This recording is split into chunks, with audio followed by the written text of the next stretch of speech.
Semiramis. Nanti di Mesir ada juga Trinitas. Ada siapa? Sebut aja. Osiris, Horus, nanti di Persia juga ada lagi. Di tempat-tempat lain itu sudah ada konsep yang sama, yang menyembah Tuhan yang tiga tapi satu, satu tapi tiga. Pernah dengar Trinity ya Pak ya? Nah, mirip Pak. Tiga juga tapi satu, satu tapi tiga, hanya dalam beda bentuk gitu. Islam kenal nggak yang begitu? Nggak ada.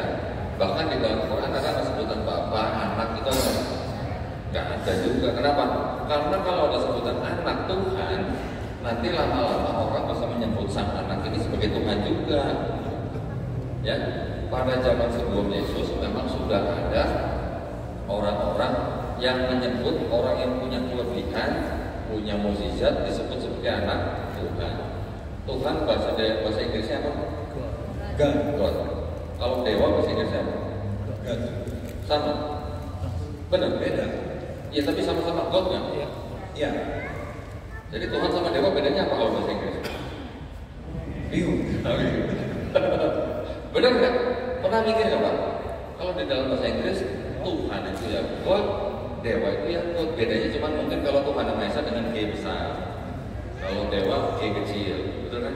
Jadi orang-orang zaman dulu memang sudah menganggap mengenai Tuhan atau dewa itu sama, sesuatu yang mempunyai kemampuan lebih dari manusia atau apa ya istilahnya ya, entitas yang supreme gitulah ya, yang begitu kira-kira. Zaman dulu berarti orang-orang sudah menyembah Tuhan yang apa? Ada Tuhan yang paling supreme, paling atas, tapi nanti ada Tuhan atau dewa yang di bawahnya. Jadi kalau Bapak Ibu pernah mendengar kita ini disebut apa? Monoteis. Itu apa? Artinya kita mempercayai kepada satu Tuhan. Nanti ada lagi politeis. Artinya apa? Banyak Tuhan. Poli banyak ya. Nanti ada lagi yang henoteis. Pernah dengar Pak? Henoteis? Belum pernah. Henoteis itu yang tadi saya katakan, mempercayai Tuhan yang ada Tuhan yang paling tinggi, tapi ada Tuhan-Tuhan lain yang di bawahnya, yang lebih rendah gitu. Ini dengan politeis, tapi ini dibedakan ada yang tinggi, ada yang rendah. Jadi disebutnya henoteis. Kalau ateis apa? Tidak percaya ada Tuhan. Nah, kepercayaan henoteis ini sudah berlangsung ribuan tahun sebelum ada Kristen. Ya, ada dewa Zeus, pernah dengar Bu? Pernah? Oh, suka main judi online ya? Suka ya? Selam gacor. Dan jadi ke judi online. Kenapa sekarang Zeus identik dengan judi online ya? Kasih petir doang. Mudah-mudahan jangan sampai ya kita judi online. Mereka orang-orang zaman dulu itu sudah kenal dengan dewa Zeus, dewa yang paling tinggi kedudukannya. Ya, di bawah dewa Zeus nanti banyak dewanya. Ada dewa Dewi gitu lah. Pernah dengar Dewi Helen Bu? Pernah dengar? Nggak pernah dengar? Bapak pernah dengar Hercules? Pernah. Hercules lebih terkenal berarti daripada Dewi Helen.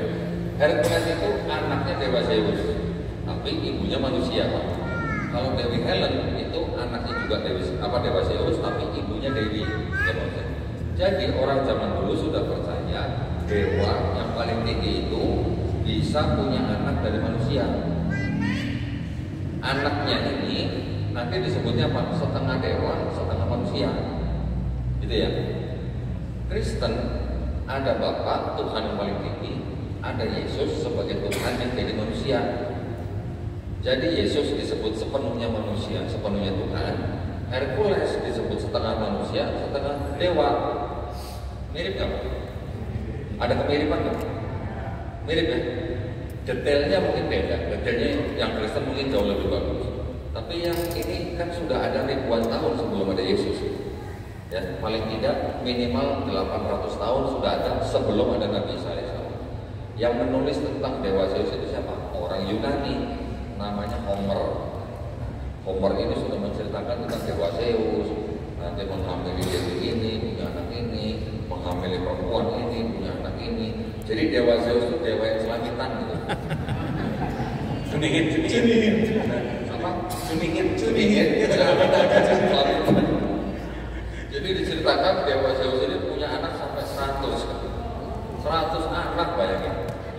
Yang terkenalnya Hercules ya kok. Yang terkenal ada Hercules, ada Perseus, ada Helen, nanti ada lagi siapa? Hermes. Hermes tahu nggak Hermes? Apa awalnya sih bu? Punya nggak bekas Hermes? Hah? Waduh. Elizabeth. Taunya keremas katanya. Hermes.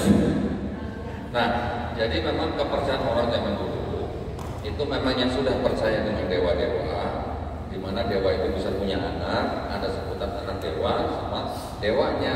Lama-lama orang menganggap anak dewa ini ya setengah manusia setengah dewa. Dia punya sifat kedewaan gitu lah, atau sifat ilahi gitu lah. Ya, itu sudah tradisi orang bangsa dulu. Nah, orang Yahudi itu memang sempat ya, bahkan sempat lagi lama malah ratusan tahun bahkan ribuan tahun orang Israel, Bani Israel itu hidup di bawah penguasaan bangsa-bangsa yang percaya hal-hal seperti itu tadi. Ada dewa paling tinggi, punya anak manusia dan sebagainya. Nah, kalau kita lihat, jadi di sini ceritanya Yesus lahir dari seorang perawan suci Maria, yang mana itu adalah anak dari disebut anak daripada Bapa. Di dalam Islam kita juga mempercayai kan bahwa Nabi Isa alaihissalam lahir dari seorang perawan suci, betul? Apakah sama kita juga ngikutin konsep mereka? Enggaknya gimana bu? Enggaknya? Kenapa enggak? Tidak ada bapaknya. Terus bedanya kalau ini sama Kristen? Kristen juga bilang enggak ada bapaknya. Jadi ungkapan bapak dan anak